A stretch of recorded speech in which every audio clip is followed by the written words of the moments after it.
Tandaan nyo, lumpuhin nyo lang. Huwag nyo papatayin. Sasabi tayo dyan.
Mike, hindi yata maganda nangyayari.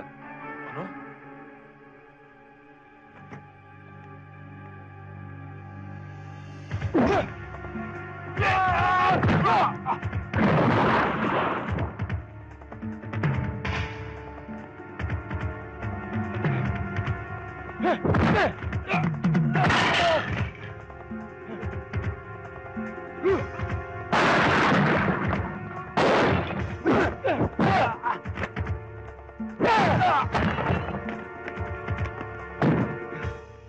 Aray, aray!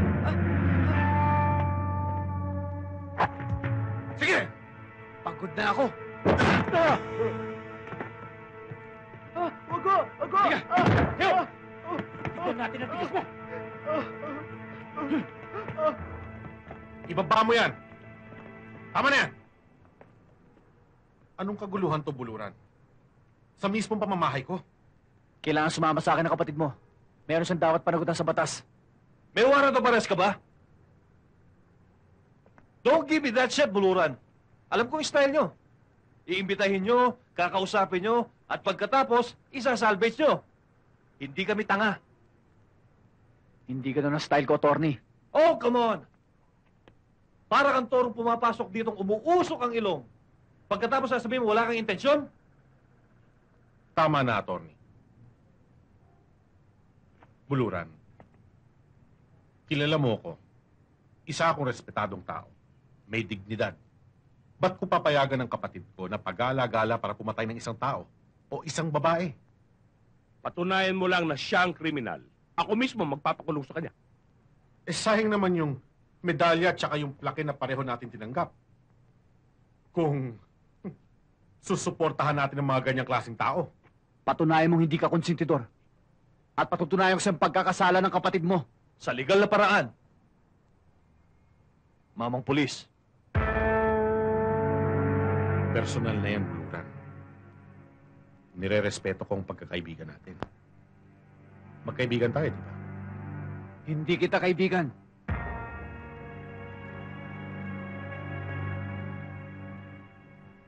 May araw ka rin sa akin.